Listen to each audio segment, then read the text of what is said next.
அல்ஹம்துலில்லாஹி ரப்பில் ஆலமீன்.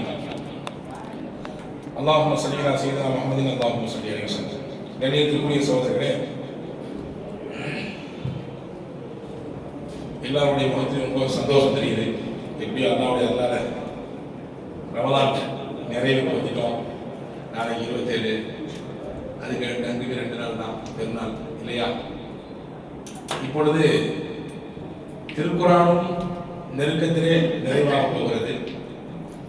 இந்த ஆண்டு திருக்குர்ஆனில் பெயர் சொல்லப்படுகிற நபிமார்களின் வரலாற்று சரிதையும் நிறைவுக்கு வரப்போகிறது. நேற்றே நாம் எத்தனை நபிமார்களுடைய சரிதைகளை பார்த்திருக்கிறோம் என்பதை நான் பெயர் வாசித்து காண்பித்தேன். அந்த தொடரிலே இன்னைக்கு ஒரே குடும்பத்தைச் சேர்ந்த 3 நபிமார்கள், ஒரே குடும்பத்தைச் சேர்ந்தவர்கள்.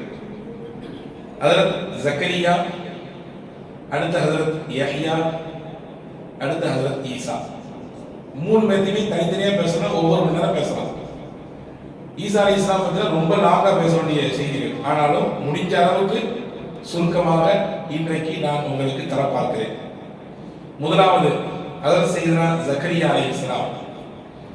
அல் குர்ஆனிலே ஜக்கரியா அலைஹிஸ்ஸலாமுடைய வரலாற்றை நபியே நீங்கள் மக்களுக்கு சொல்லுங்கள் என்று அல்லாஹ் சொல்கிறார். நாம் ஏற்கனவே சுலைமான் நபியை பற்றி எல்லாம் பார்த்து விட்டோம். சுலைமான் நபியினுடைய வம்சத்திலே அந்த தொடரிலே வரக்கூடியவர்கள் தான் ஹஜ்ரத் ஜக்கரியா அலைஹிஸ்ஸலாம். இவர்களும் இஸ்ரவேல் சமூகத்தைச் சேர்ந்தவர்கள் தான். நீங்க பாக்குறீங்க, கிட்டத்தட்ட நாம் இஸ்ஹாக் அலைஹிஸ்ஸலாம்ல இருந்து துவங்கி எத்தனை நபிமார்கள் இந்த இஸ்ரவேல் சமூகத்தில் வந்திருக்காங்கன்றத ஏகதேசம் நீங்கள் கவனித்திருந்திருப்பீர்கள். ஜக்கரியா நபி இஸ்ரவேல் சமூகத்தைச் சேர்ந்தவர்கள் தான். ரொம்ப முக்கியமா மரியம் என்ற அத்தியாயத்துல 6 விதமான தேவைகளோடு அல்லாஹ்விடத்தை ஒரு கோரிக்கை வச்சாங்க ஜக்கரியா அலைஹிஸ்ஸலாம். அல்லாஹ் பொதுவாகவே நம்ம ஒண்ணு கேட்டா அவன் 2 தருவான். அதான் அவனுடைய இயற்கை, அவனுடைய பண்பு. 6 விதமான விஷயங்கள் முன் வச்சாங்க ஜக்கரியா அலைஹிஸ்ஸலாம். முதல்ல என்ன சொன்னாங்க? இது நாதா ரப்பஹு நிதான் ஹஃபியா. அல்லாஹ் ரொம்ப பணிந்து பயபக்தியோடு, யாருக்கு டிஸ்டர்ப் இல்லாம ரொம்ப தாழ்ந்த குரல்ல அல்லாஹ்வை அழைச்சாங்க. அல்லாஹ் முதல்ல கையேந்தி கூப்பிட்டாங்க.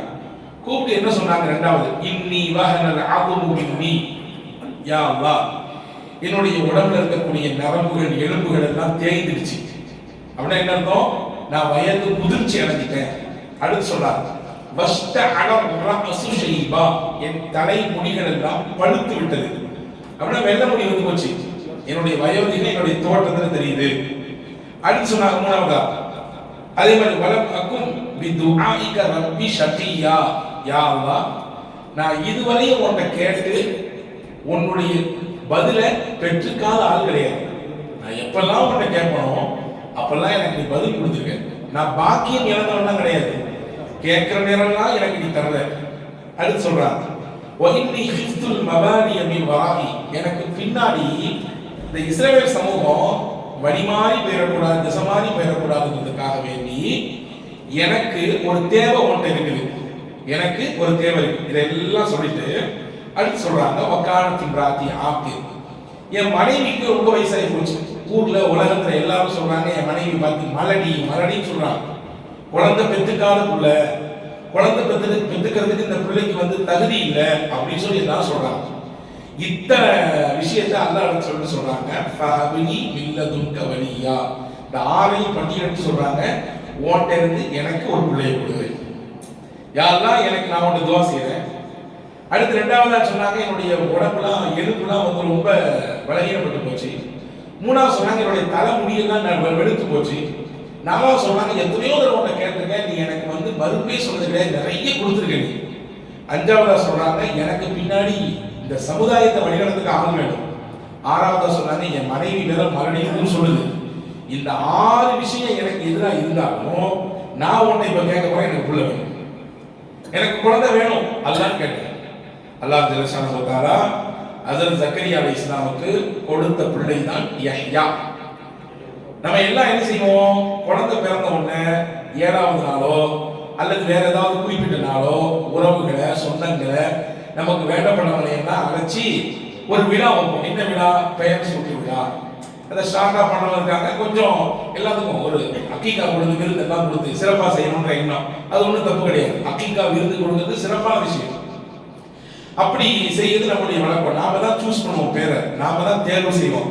ஆனா உலகத்துல ஒரு குழந்தைக்கு அல்லாஹ்வா தேர்வு செஞ்சு ஒரு குழந்தைய பேர் வச்சு அனுப்புனான்னா அது இந்த யஹ்யா நபி மட்டும்தான். ஜக்கரியாவுக்கு கொடுத்தாரல்ல அல்லாஹ், அவங்களுக்கு கொடுத்த அல்லாஹ் அந்த பிள்ளைய தரப்படுறதை முடிவு தான் இருக்கிறான். இந்த பிள்ளைக்கு நான் தான் பேர் வைப்பேன், ஏன்னா நான் ஸ்பெஷலா தரக்கூடிய பிள்ளை. ஜக்கரியா நபிக்கு அப்ப எத்தனை வயசு தெரியுமா? 77 வயசு. நம்ப முடியுதா? 77 வயசுல இன்னைக்கு இருக்கக்கூடிய மக்களோட கம்பேர் பண்ணிங்க நம்முடைய உடல்நிலை எப்படி இருக்குன்னு. அன்னைக்கு 77 வயசுல ஜக்கரியா நபிக்கு குழந்தையை அல்லாஹ் கொடுத்தான். ஜக்கரியா நபிக்கு கொடுக்கப்பட்ட குழந்தை தான் யஹ்யா. நம்பிக்கை இழக்காமல் வாழ வேண்டும் என்பதை ஜக்கரியா நபி நமக்கு இதிலிருந்து கற்றுத் தராங்க. நம்பினால் கைவிடப்படாது. கண்டிப்பா அல்லாஹ்வை நம்பினவங்க ஒரு காலமும் கைவிடப்பட மாட்டாங்க. நிச்சயமா அவனுடைய உதவி கிடைக்கும்.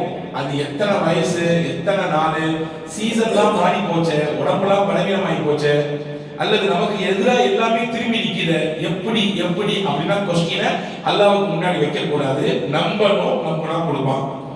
அல்லாஹ் இடத்துல கேட்டாங்க ஜக்கரியா நபி, யா அல்லாஹ், என் மனைவி மென்சஸ் டேனா நின்று போச்சு, அவங்களுக்கு ஒரு குறிப்பிட்ட காலத்துக்கு பின்னால் பெண்களுடைய உடல்நிலை மாற்றமடையும். அந்த மாற்றமடையக்கூடிய வெளிப்பாடு தான் மாதாந்திர உதிரப்போக்கெல்லாம் ஒரு கட்டத்துக்கு மேல அவங்களுக்கு ஸ்டாப் ஆயிடும். சொன்னாங்க ஜக்கரியா நபி, என் மனைவிக்கு அது ஸ்டாப் ஆயிடுச்சு. இப்போ எப்படி மென்சஸ் சரியான முறையில அந்த மாத சுழற்சி சரியா வந்துட்டு இருக்கும் பொழுது புள்ள உண்டானா அது ஸ்டாப் ஆகும். புள்ள பெத்து ஒரு குறிப்பிட்ட காலத்துக்கு பின்னாடி பால்குடி பருவங்கள் எல்லாம் முடிஞ்சதுக்கு நெருக்கத்துல தான் மறுபடியும் அந்த சுழற்சி துவங்கும். என் மனைவிக்கு மாதம் மாதம் அந்த மாத சுழற்சியே இல்லை. இருந்தாலும் நான் உன்னை நம்பிக்கை வச்சு கேட்டேன், எனக்கு நீ எனக்கு அடையாளத்தை காட்டணும். என் மனைவிக்கு இந்த நிலையை மாற்றணும். மாத்துறது மட்டுமல்ல, என் மனைவி கர்ப்பமா இருக்குதுன்றதை காட்டணும். முக்கியமான விஷயம் இது. ஒரு பெண் கர்ப்பமாக இருக்கிறாள் என்று எப்படி தெரியும்? 3 நாட்கள் தள்ளுகிறது, 7 நாட்கள் தள்ளி விட்டது, 10 நாட்கள் அந்த குறிப்பிட்ட நாள்ல வரலன்ற போது அடுத்து என்ன செய்யணும்? பிரெக்னன்சி டெஸ்ட் எடுத்து அதை பார்ப்போம் இல்லையா? 2 கோடி விழுந்துருச்சு, டாக்டர்கிட்ட கொடுப்போம். இந்த அம்மாவுக்கு இது மென்சஸோட தேசம் இல்லையே, அதற்கான சாத்தியக்கூறுகளே இல்லையே. இப்ப அல்லாஹ்ட்ட கேட்டாங்க, நான் குச்செல்லாம் எடுக்கலாம் பார்க்க மாட்டேன், நீ தான் எனக்கு சொல்லணும், நீ தான் எனக்கு சொல்லணும் என் மனைவி கர்ப்பம் ஆயிடுச்சா இல்லையா. அல்லாஹ் ஆயா கேட்டாங்க, அத்தாட்சியை கேட்டாங்க. அல்லாஹ் சொன்னா, உங்க மனைவியின் வயிற்றுக்குள்ளே கரு தங்கி விட்டது என்பதின் அடையாளம் தெரியுமா? நீங்க நல்லா இருப்பீங்க, ஆனா 3 நாள் உங்களால பேச முடியாது. வாய் திறந்து 3 இரவுகள் 3 பகல் உங்களால பேச முடியாது.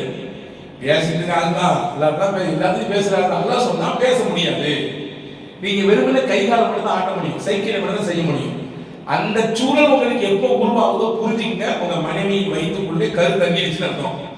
அல்லாஹ் சொன்னாங்க. அன்பர்களே, எவ்வளவு ஆச்சரியமான விஷயம் பாருங்க. அல்லாஹ் நாடினால் எப்படி எப்படி எல்லாம் நிலையை மாற்றுவார் என்பதற்கு இந்த ஜக்கரியா நபி இந்த வரலாறு நமக்கு உன்னதமான பாடத்தை சொல்கிறது. அப்படி தங்கியது. ஜக்கரியா நபிக்கு குழந்தையை அல்லாஹ் கொடுத்தான், அதற்கு யஹ்யாவை கொடுத்தான். 6 அம்ச விஷயத்தை அல்லாஹ் வச்சாரா ஜக்கரியா நபி. அல்லாஹ் 10 சிறப்போட கொடுத்தான் பிள்ளை. 10 சிறப்பு. யாருக்கு இல்லாத சிறப்பு. 6க்கு 6 மைனஸ் ஆயிடுச்சா, கூடுதல் எக்ஸ்ட்ரா 4 பண்பு. அந்த 4 பண்போட மொத்தம் 10 பண்புகளை தாங்கி இருக்கக்கூடிய உயர்ந்த குழந்தையை அல்லாஹ் ஜக்கரியா நபிக்கு கொடுத்தான். முதல் பண்பு என்ன? வஆதைனாஹு ஹுக்ம சபியா. முதல்ல அல்லாஹ் குழந்தையாக இருக்கும் பொழுதே, சிறுவராக இருக்கும் பொழுதே அவருக்கு நம்ம ஞானத்தை கொடுத்துருவோம். அல்லாஹ் ஞானம் பெற்றவராக அவர் இருப்பார். வரலாற்றில் எழுதுவது, யஹ்யா அலைஹிஸ்ஸலாம் கூப்பிட போவாங்க. அவங்களுக்கு வயது ஒத்த சிறுவர்கள் எல்லாம் வாத்தம்பி விளையாட போவான்னு சொல்லி, வாடா விளையாடலாம் சொல்லி. பசங்கன்னா 4 பேர் சேர்ந்து விளையாடதான் செய்வாங்க. பசங்கன்னா 4 பேர் சேர்ந்து அடிக்கதான் செய்வாங்க, மோததான் செய்வாங்க, ஓடதான் செய்வாங்க, ஆடதான் செய்வாங்க. அது விளையாட்டு காலம், விளையாட்டு பருவம். அதை பார்த்து நம்ம கோபம் இருக்குன்னா நம்ம நினைக்கணும், நம்ம சின்ன பிள்ளையா இருந்து எப்படி இருந்தோம், நம்ம இதமா இருந்தோமா அல்லது வேற மாதிரி இருந்தோமா தெரியல இல்லையா. அப்போ அந்த விளையாட்டு பருவத்துல மற்ற பசங்க எல்லாம் கூப்பிடுவாங்க யஹ்யாவை. யஹ்யா சொல்லுவாங்க, நான் விளையாடுறதுதான் படைக்கப்பட்டேன், விளையாட்டுலாம் எனக்கு இஷ்டம் இல்லை, என்னுடைய படைப்பின் நோக்கம் வேற அப்படின்னு சொல்லுவாங்க. அதனால அல்லாஹ் சொன்னா, ஃபர்ஸ்ட் அம்சமே என்ன தெரியுமா அவருக்கு? அவர் சிறு வயதிலேயே ஞானம் பெற்றவர். முதல் விஷயம் சொல்றான். இரண்டாவது என்ன சொன்னா, வஹனான மின் துன்னா, நம்முடைய ஒருத்தருக்கு இரக்கத்தன்மை அவர் நிறைய கொடுத்தோம். ரொம்ப அன்பானவர், ரொம்ப பரிவு காட்டக்கூடியவர், ரொம்ப பாசமானவர். அதற்கு யஹ்யா அலைஹிஸ்ஸலாம். மூணாவது ஒரு பாயிண்ட் சொன்னா, யஹ்யா அலைஹிஸ்ஸலாமுடைய பண்பு என்ன? ஜக்கா, பரிசுத்தமானவர். குற்றம், பாவம், தேவையற்ற நினைப்பு, மட்டகரமான பண்பு இதெல்லாம் அவர்கிட்ட கிடையவே கிடையாது. ரொம்ப வெரி கிளீன், மிஸ்டர் கிளீன் சொல்லணுமா இன்னைக்கு? அந்த மிஸ்டர் கிளீன் அப்படிங்கிறதுக்கு ஹஜ்ரத் யஹ்யா அலைஹிஸ்ஸலாம் தான் சொல்ல முடியும். அல்லாஹ் ஜக்கான்னா மிஸ்டர் கிளீன் தான் ஹஜ்ரத் யஹ்யா அலைஹிஸ்ஸலாம். நாலாவது பண்பு என்ன? தகியா, அல்லாஹ்வை அதிகமா பயபக்தியோடு வணங்கக்கூடியவர், ரொம்ப அச்சப்படக்கூடியவர். நாலாவது பண்பு. அந்த அஞ்சாவது சொன்னா வபர்ரம் பிவாலிதை, தன்னை பெற்றெடுத்த தாய்க்கும் தகப்பனுக்கும் சிறந்த பிள்ளையாக இருந்தார். ரொம்ப பாசம், அந்த அம்மா அப்பா மீது இருக்கக்கூடிய இரக்கம், பெற்றோர்களின் நலவு, வார்த்தையாலோ அல்லது செயலாலோ அந்த பெற்றோர்கள் அவர் நோவுபடுத்தவே கிடையாது. அவர் வாழ்ந்த காலம் வரை பெற்றோர்களின் திருப்தியையும் மகிழ்ச்சியையும் மட்டுமே பெற்றார். ஆறாவது அல்லாஹ் சொன்னா வலமியக்கும் ஜப்பாரன் அசியா, பெருமை கொள்ளக்கூடியவராக அவர் கிடையாது. ரொம்பவும் பணிவானவர். பாவம் செய்யக்கூடியவராக அவர் அல்ல, அவர் ரொம்பவும் பணிந்தவர், ரொம்பவும் நல்ல குணமுள்ளவர் என்று அல்லாஹ் சொல்றார். இது 6க்கு 6. கூடுதலா எக்ஸ்ட்ரா 4 எல்லாம் உண்டா அவருடைய கேரக்டர்ல. முதல்ல தெரியுமா? முசத்தீகம் மின்பைனி எதை, முன்னால் அனுப்பப்பட்ட வேதனங்களை எல்லாம் உண்மைப்படுத்தக்கூடிய உண்மையாளராக அவர் இருப்பார். அவர் பொய்யே பேச மாட்டாரு, உண்மையாளர். அடுத்து சொல்றா செய்யித், உங்க சமுதாயத்துக்கு அவர் தான் தலைவர், அவர் தான் தலைவராக தேர்வு செய்ய போறேன் அப்படின்னு சொல்றார். மூணாவது சொன்னா முக்கியமான பாயிண்ட் ஹசூர். ஹசூர்னா வெட்கத்தின் விளைநிலம், பாவத்தை சிந்தனையில கூட ஏற்ற மாட்டார். ரொம்ப பக்குவமானவர், ரொம்ப பக்குவமான மனிதர். அஞ்சாவது நாலாவதாக அல்லாஹ் கூடுதலாக சொன்னாங்க நபியம் மின சாலிஹீன், சாலிஹீன்களின் நல்லோர்களின் கட்டுப்பட்ட மிகச்சிறந்த நபியாக அவரை நான் ஆக்கப் போகிறேன் என்று பிள்ளைய கொடுக்கும்போது இதெல்லாம் சொல்லி கொடுத்தாங்க. 6 பண்போடு கேட்டார்கள். அதாவது ஜக்கரியா அலைஹிஸ்ஸலாம் அல்லாஹ் 10 பண்புகளோடு குழந்தையை கொடுத்தார். அல்லாஹ்வுடைய மகத்தான கருணையை நீங்கள் கவனிக்க வேண்டும். யஹ்யா அலைஹிஸ்ஸலாம் பிறக்கிறார்கள். பிறந்து யஹ்யா அலைஹிஸ்ஸலாமை பேசிக்கொண்ட ஒரு வார்த்தையை குர்ஆன் சொல்கிறது. அல்லாஹ் பேசினானா? யஹ்யா அலைஹிஸ்ஸலாம் பார்த்து அல்லாஹ் புகழ்ந்தான். ஸலாமுன் அலைஹி யௌம உலித வ யௌம யமூது வ யௌம யுபஅஸு ஹய்யா. இவர் பிறந்த நாள், இவர் மரணிக்கும் நாள், மறுபடியும் இவர் எழுப்பப்படுகிற நாள், அவரின் மீது சாந்தி சமாதானம் உண்டாகட்டும். அல்லாஹ் வாழ்த்தான். யாருக்கு? யஹ்யா அலைஹிஸ்ஸலாமுக்கு அல்லாஹ் வாழ்த்து கொடுத்தான். ஈசா நபியும் யஹ்யா நபியும் ரொம்ப நெருங்கிய உறவுக்காரங்க. எப்படி வரலாற்றுல வருது அப்படின்னா, ஈசா அலைஹிஸ்ஸலாமுடைய தாயார் மரியமும் யஹ்யா அலைஹிஸ்ஸலாமுடைய தாயாரும் உடன் பிறந்தவர்கள். சின்னம்மா பெரியம்மா மகங்க 2 பேரும். இப்படி ஒரு செய்தி இருக்குது. இன்னொரு அறிவிப்புல வந்திருக்குது, ஈசா அலைஹிஸ்ஸலாமுடைய பாட்டி, அதாவது மரியம் அலைஹிஸ்ஸலாமுடைய அம்மா, மரியம் அலைஹிஸ்ஸலாமுடைய அம்மா வந்து இம்ரானுடைய மனைவி. இம்ரான் வந்து குரான்ல அந்த இம்ரானின் மனைவி தான் மரியம் அலைஹிஸ்ஸலாமுடைய தாயார். இந்த மரியம் அலைஹிஸ்ஸலாமுடைய தாயாரும் யஹ்யா அலைஹிஸ்ஸலாமுடைய அம்மாவும் அக்காவும் தங்கச்சியும். ஆக மொத்தத்தில் 2 ஏதோ ஒன்று நெருங்கிய உறவு. ஈசா அலைஹிஸ்ஸலாம் ஒரு நாள் சொல்லுவாங்களா யஹ்யாவை பார்த்து, தம்பி நீ எனக்காண்டி துவா செய்ப்பா, என் பாவத்தை எல்லாம் அல்லாஹ் மன்னிக்கணும் அப்படின்னு சொல்லுவாங்க. யஹ்யா அலைஹிஸ்ஸலாம் சொன்னாங்க, நீ தான் எனக்கு துவா செய்யணும், நீங்க தான் எங்க அல்லாஹ் இடத்துல எனக்கு துவா செய்யணும், என்னுடைய பாவத்தை அல்லாஹ் மன்னிக்கணும். ஈசா அலைஹிஸ்ஸலாம் சொன்னாங்க, நீ தான் சிறப்பான ஆளு, நீ தான் சிறப்பான ஆளு. மறுபடியும் இவங்க சொல்லுவாங்க, இல்லைண்ணே நீங்க தான் சிறப்பான ஆளு, நம்ம ஏதாவது நீங்க தான் பெரிய ஆளு. ஆமா புரிஞ்சு வச்சுக்கல, சரிதான் சரிதான், விளக்கிட்டா சரிதான், இது விளக்காததால தான் பல பிரச்சனை அப்படின்னு சொல்லி கரண்டு போயிடுவோம். 2 பேரும் மாத்தி மாத்தி சொல்றாங்க, நீங்க தான் நீங்க தான் நீங்க தான். இப்ப ஈசா நபி கடைசியா சொன்னாங்களா, நீ தான் சிறப்பு புரியவன். அல்லாஹ் குர்ஆன்ல உன்னை தான் புகழ்றான், அல்லாஹ்வா புகழ்றான். பிறந்த நாள், மரணிக்கும் நாள், நாளை எழுப்பப்படும் நாள், எல்லா நாளிலும் அல்லாஹ் அவருக்கு சாந்தி சமாதானம் கொடுக்கட்டோன்னு நான் இதே மாதிரி நானே எனக்கு நானே சொல்லிக்கிறேன். அதே குர்ஆன்ல சொல்றாங்க, ஸலாமுன் அலைய யௌம உலித்து வ யௌம அமூது வ யௌம உபஅஸு ஹய்யா. ஈசா அலைஹிஸ்ஸலாம் பேசுறது அல்லாஹ் குர்ஆன்ல சொல்றான். இப்ப இதே துஆவை நான் எனக்கு நானே செய்து கொண்டு அல்லாஹ்ட்ட கேட்டேன். அதையும் அல்லாஹ் குர்ஆன்ல அதையும் அல்லாஹ் சொல்றான். ஆனா உனக்கு அவன் ஸ்பெஷலா துஆ செஞ்சிருக்கான். இப்ப இதை வச்சு பார்க்கும்போது நீ தானப்பா பெரிய ஆளு, அப்ப எனக்காண்டி துஆ செய்யணும்பா என்று ஹஜ்ரத் ஈசா அலைஹிஸ்ஸலாம் ஹஜ்ரத் யஹ்யா அலைஹிஸ்ஸலாம் சொன்னதாக நான் பார்க்கிறேன். நபி ஸல்லல்லாஹு அலைஹி வஸல்லம் ரொம்ப பாராட்டி பேசியிருக்காங்க யஹ்யா நபியை பத்தி. ஒரு நாள் வந்தாங்க, உள்ளார வந்து சஹாபாக்கெல்லாம் உட்கார்ந்து பேசிட்டு இருந்தாங்க. அப்போ ஒரு சஹாபி சொல்றாரு, மூசா அலைஹிஸ்ஸலாம் அல்லாஹ் அக்பர், அல்லாஹ்வுல பேசியிருக்காரு, எவ்வளவு பெரிய பாக்கியம் அவருக்கு அப்படின்னு. உடனே அடுத்த ஒரு சஹாபி சொன்னாங்க, ஈசா அலைஹிஸ்ஸலாம் அல்லாஹ்வுடைய ரூஹ், அல்லாஹ் தான் அவருக்கு ரூஹ் ஊதுனான். அத்தா இல்லாம வந்தவங்க ஈசா அலைஹிஸ்ஸலாம் இல்லையா? அத்தா கிடையாது, அம்மா மட்டும்தான். அப்ப யாருடைய ரூஹ் அல்லாஹ் ஊதினான்? ஈசா தன்னுடைய ரூஹை ஊதினான். அதனால தான் அவருக்கு பேரு ரூஹுல்லாஹ், அல்லாஹ்வின் ரூஹ் என்று பெயர். இப்படி ஒரு சஹாபி சொன்னார். இன்னொரு சஹாபி சொன்னாங்க, இப்ராஹிம் அலைஹிஸ்ஸலாம் எவ்வளவு பாக்கியமானவங்க, அல்லாஹ்வுடைய கலீல், அல்லாஹ்வுடைய நெருங்கிய நண்பராச்சே அப்படின்னு சொன்னாங்க. ரசூலுல்லாஹ் உள்ள வந்து, என்னங்க யஹ்யா விட்டுட்டீங்க, ஒரு சிறந்த அல்லாஹ்வுக்காகவே ஷஹீதான ஒருத்தருடைய மகன் ஷஹீத்.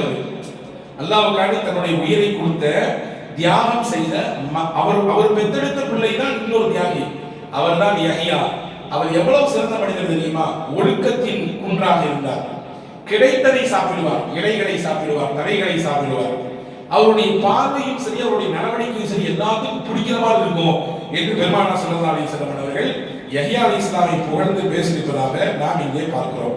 அன்பான சகோதரர்களே, யஹ்யா நபி அலைஹிஸ்ஸலாம் ரொம்பவும் இறையச்சத்தின் அடையாளமா இருந்தார். ஒரு நாள் ஜக்கரியா நபி தான் பிள்ளையை தொலைச்சிட்டாங்க, தேடுறாங்க, அங்கேயும் போயிட்டாங்க, இளமையில் இருக்கக்கூடிய தேடினா எங்கேயும் ஆளை காணும். கடைசியில பார்த்தா ஒரு தோட்டத்துல ஒரு குழியை வெட்டி அந்த குழிக்குள்ள உட்கார்ந்து அழுதுட்டு இருக்காரு. கபர் மாதிரி ஒரு குழியை வெட்டி அந்த குழிக்குள்ள உட்கார்ந்து அழுதுட்டு இருக்காரு. நேரம் வந்து பார்த்தா, என்ன தம்பி ஏன் அழுகுற, என்ன ஏதுன்னு கேட்டாங்க. அப்ப யஹ்யா நபி சொன்னாங்களா, அல்லாஹ்வினுடைய அச்சம் என்ன ஆகுமோ, அல்லாஹ் நாளைக்கு என்ன செய்வானோ தெரியலையே. சொர்க்கத்திற்கும் நரகத்திலிருந்து சொர்க்கத்துக்கு போக வேண்டும் என்றால் இடையிலே ஒரு பெரிய பாலைவனம் இருக்கிறது. அந்த பாலைவனத்தை கிராஸ் பண்ணாதான் சொர்க்கத்துக்கு போக முடியும். அந்த பாலைவனத்தை கிராஸ் பண்றதுக்கான வாகனம் என்ன? எந்த வாகனத்தை கிராஸ் பண்றது அப்படின்னா கண்ணீர் தான் அதற்கான வாகனம். நீங்க தான் அப்பா சொல்லி கொடுத்தீங்க எனக்கு. அல்லாஹ்வுக்கு முன்னாடி அழணும், அல்லாஹ்வுக்கு முன்னாடி பயப்பட்டு கண்ணீர் வடிக்கணும்.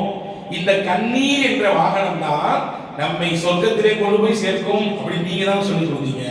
அதனாலதான் அல்லாஹ்ட்ட நான் என்னுடைய நாளைக்கு மறுமை என்ன ஆகும் நினைச்சு அழுதுட்டு இருக்கேன் அப்படின்னு சொன்ன உடனே தன் மகனின் இறையச்சத்தை பார்த்து ஜக்கரியா நபியும் தேம்பி தேம்பி அழ ஆரம்பித்தார். வரலாற்றில் எழுதுறது நஃபீஸத்துல் மிஸ்ரியா ரலியல்லாஹு அன்ஹா, மிஸ்ரில் எஜிப்ட் அணையிருக்காங்க நஃபீஸா அம்மா. அவங்க நான் வாழ்க்கையில தனக்கு தானே கபர் வெட்டிக்கிட்டாங்களாம். வெட்டி வச்சு அந்த கபருக்கு உள்ள உட்கார்ந்து குர்ஆன் ஓதுவாங்க. ஏன்னா நாளைக்கு நான் வந்து தங்குற இடம் இது, நான் வந்து தங்குற இடம் இது, நிரந்தரமா இருக்கக்கூடிய இடம் இது. அதனால எனக்கு நானே நன்மைகளை சேர்த்து ஒளிமயமாக மாற்ற இருக்கிறேன். எந்த வீட்டுல குர்ஆன் ஓதப்படுதோ அந்த வீடு ஒளிமயமா மாறணும்னு இல்லையா? என் வீடு இது நிரந்தர வீடு. நம்ம ஒரு இடத்துக்கு போறோம், ஒரு இடத்துல நம்ம வந்து வீடு கட்டுறோம் அல்லது நமக்கான ஏற்பாடு செய்யணும்னு சொன்னா நம்ம எப்படி பார்த்து பார்த்து கட்டுவோம், பார்த்து பார்த்து செய்வோம். நபீஸ் அம்மா சொன்னாங்க, எனக்கான மறுமையின் வீட்டை ஒளிமயமாக்கத்தான் நான் குர்ஆன் ஓதுகிறேன். நூற்றுக்கணக்கான குர்ஆன் உட்கார்ந்து இருக்காங்க. எங்க உட்கார்ந்து? கபருக்குள்ள உட்கார்ந்து. அந்த மாதிரி யஹ்யா அலைஹிஸ்ஸலாம் உள்ள உட்கார்ந்து அழுதாங்க.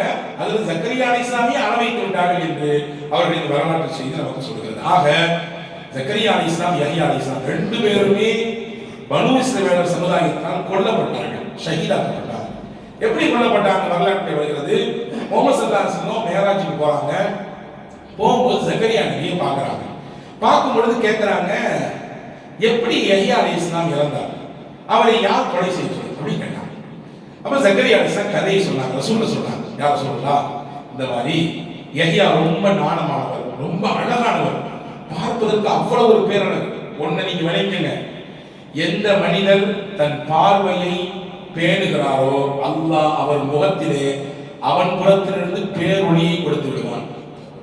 யார் பார்வையை பேண ஆரம்பிச்சிட்டாரோ, தீங்கான பார்வை, தவறான பார்வை, தேவையற்ற பார்வையை தவிர்க்கிறாரோ அவருடைய முகத்திற்கும் அகத்திற்கும் அல்லாஹ் தன் பேரொளியை கொடுத்து விடுவான். அதற்கு யஹ்யா அலைஹிஸ்ஸலாம் அவ்வளவு அழகா இருப்பாங்க பார்க்கிறது. அவங்க வாழ்க்கையில் ஒரு நாள் கூட ஏறெடுத்து ஒரு அந்நிய பெண்ணை பார்த்ததே கிடையாது, ஒரு நாள் கூட பார்த்தது கிடையாது.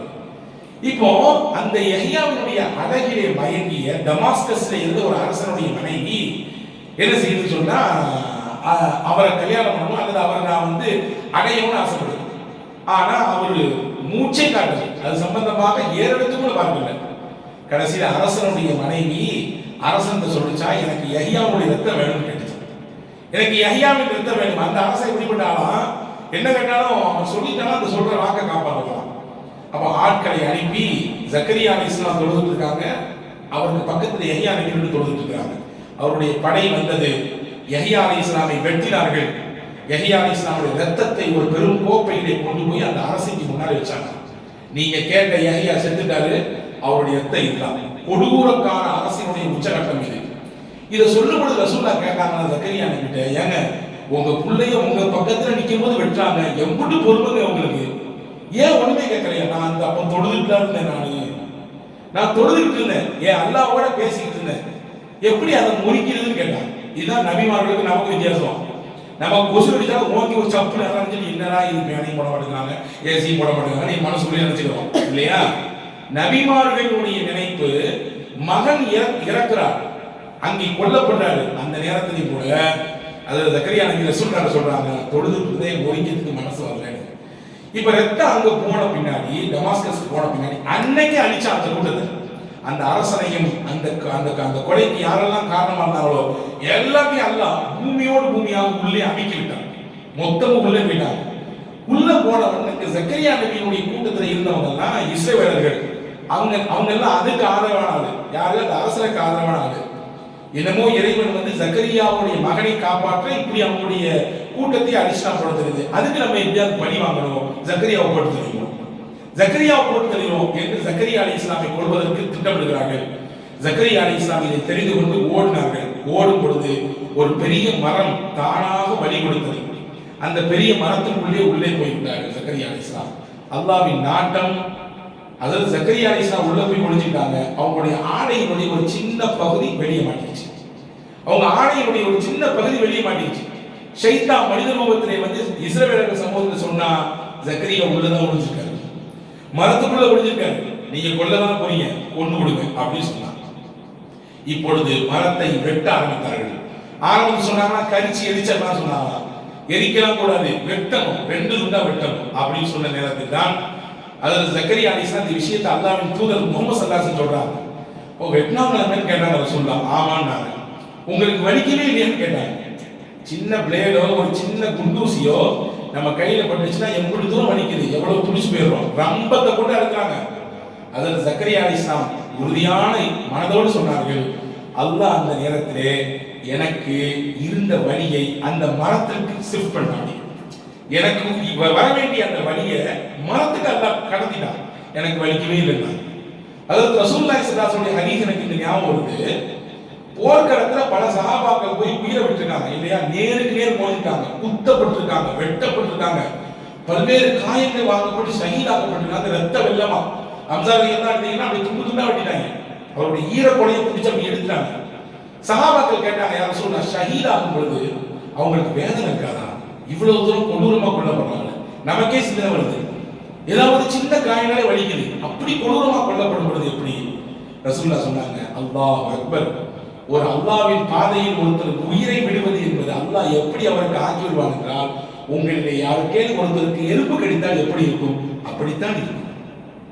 அல்லாஹ்விற்காக வேண்டி ஒரு உயிரை கொடுக்கிறார் என்றால் அந்த நேரத்தில் அவருடைய வழி அந்த வழியாகவே இருக்கு. அல்லாஹ் தூக்கிறார் வழியை, அவரை வேற ஒரு உலகத்துக்கு கொண்டு போயிடலாம். அது ஒரு வெறும் சின்ன எறும்பு கடித்ததை போன்று உண்டான உணர்வு மட்டுமே இருக்கும் என்றாலும் பெருமாள் இது அப்படி உண்மையா இருக்கு பாருங்க.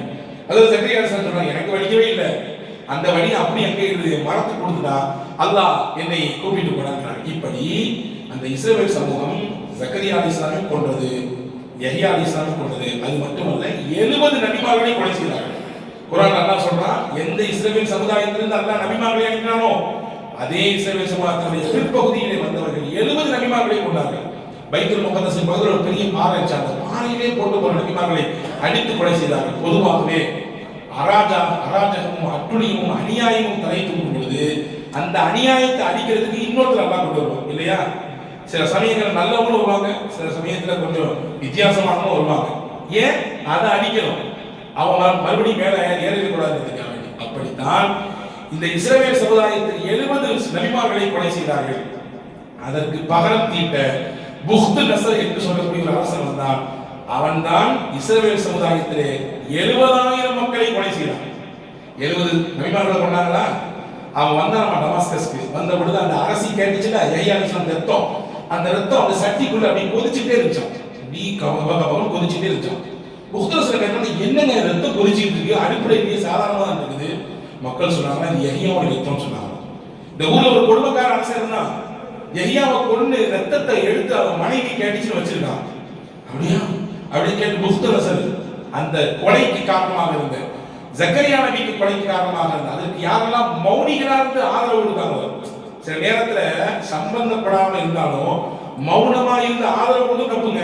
குரல் பதிவாக வைக்கணும், நம்முடைய குரல் பதிவாவது எதிர்ப்பில் வைக்க வேண்டும். அதுவும் இல்லாட்டி குறைஞ்சபட்சம் மனசாலையாவது அந்த விஷயத்தை வெறுக்கணும். ரசூலுல்லாஹ் சொல்லி கொடுத்துருக்காங்க, யாரெல்லாம் இந்த மாதிரி காரணத்துக்கு உடனடியா இருந்தாங்களோ அந்த 70,000 பேரை கொன்னா அநியாயக்காரன் தான், அக்கிரமம் தான் செஞ்சான், நிறைய சேட்டை தான் பண்ணான். ஆனா நபிமார்களின் கொலைக்கு அவன் பழி தீர்த்தான்.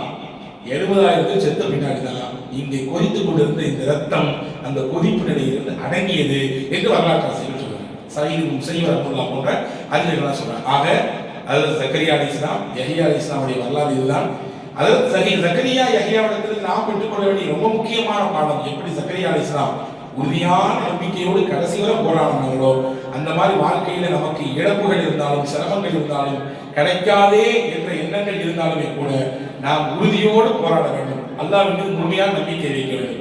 யஹ்யா அலைஹிஸ்ஸலாமுக்கு என்ன உயர் நற்பண்புகள் இருந்ததோ அந்த பண்புகளை நம்முடைய வாழ்க்கையில் இன்ஷா அல்லாஹ் கொண்டு வரும் பொழுது அல்லாஹ் நம்மையும் மேலோங்க செய்வான், உயர்ந்த பெருவாழ்வு வாழச் செய்வான். 3 பேரை சொல்லிடலாம் நினைச்சேன். ஆனா ஜக்கரியா அலைஹிஸ்ஸலாம் யஹ்யா அலைஹிஸ்ஸலாமுடைய கதையை நீண்டு போனது. இதுக்கு மேல இருந்து அதுக்கு நாங்க போட்டுமா என்ன செய்தி, நீங்க என்ன சொல்றீங்க, நீங்க கேட்க ஆரம்பிச்சிருவீங்க. அதனால இன்ஷா அல்லாஹ் யஹ்யா ஈசா அலைஹிஸ்ஸலாமை பற்றி நாம் அடுத்து பார்த்துக்கலாம். நாளைக்கு இன்ஷா அல்லாஹ் லைலத்துல் கத்ருடைய இரவு என்பதனாலே நாளைக்கு இன்ஷா அல்லாஹ் குர்ஆனை தொட்டு சம்பந்தப்பட்ட விஷயங்கள் இருக்கும். நாளை மறுநாள் இன்ஷா அல்லாஹ் ஈசா அலைஹிஸ்ஸலாம் பற்றியும் முஹம்மது ஸல்லல்லாஹு அலைஹி வஸல்லம் பற்றி பேசி நம்ம இந்த தொடரை இன்ஷா அல்லாஹ் ஒன்று நாளைக்கு அல்லது நாளைக்கு மறுநாள் இதை நம்ம முடிச்சுடுவோம் இன்ஷா அல்லாஹ். அல்லாஹ் தஆலா இதிலிருந்து சிறந்த பாகத்தை தருவனாக. நிறைய நண்பர்கள் கேட்க ஆரம்பிச்சாச்சு, பரிசுலாம் ரெடி பண்ணியாச்சா, கேள்வியெல்லாம் கேட்குறீங்களா, கேள்வி கேட்க முடியல, தொடர்லாம் பேசுறீங்களா, பேசுறதா சரிதான், பரிசு ரெடி பண்ணியாச்சா, என்னைக்கு தர போறீங்க, நாளைக்கு 27 எல்லாத்துக்கும் முன்னாடி அறிவிங்க. நான் சொன்னேன் இன்னும் தொடரவே முடியலைங்க, தொடர் முடிச்சா தானே பரிசு அறிவிக்க முடியும் இன்ஷா அல்லாஹ். அதனால இன்ஷா அல்லாஹ் பரிசு கொடுக்குதுன்னா நிறைய நன்மைகள் இருக்காங்க மாஷா அல்லாஹ், நிறைய நன்மைகள் இருக்காங்க. மெம்பர்ஸ் எல்லாம் மாஷா அல்லாஹ் ஒவ்வொரு விழாவிலையும் அவங்க தான் பரிசு தருவாங்க நம்ம பிள்ளைகளுக்கு. நிறைய நன்மைகள் இருக்காங்க மாஷா அல்லாஹ். கண்டிப்பாக பரிசு வந்து எல்லாத்துக்கும். அதனால இன்ஷா அல்லாஹ் நாளைக்கு லைலத்துல் கத்ர் அதை முடிச்சு 28 அல்லது 29 இந்த தொடர் இன்ஷா அல்லாஹ் நிறைவேறும். ரமலான் மொத்தத்திலேயே இந்த தொடர் கேட்ட ஒரு திருப்தி கிடைக்க வேண்டும் என்ற எண்ணத்திலே நாம் இதை இப்படி செய்து கொள்வோம். எல்லாம் வல்ல அல்லாஹ் சிறந்த நற்பகரத்தை நம் யாவருக்கும் இந்த வரலாற்று தொடரை கேட்பதன் வழியாக ஈமானின் நெஞ்சுரத்தை முழுமைப்படுத்தி தருவானாக. ஆமீன். வஸ்ஸலாமு அலைக்கும்.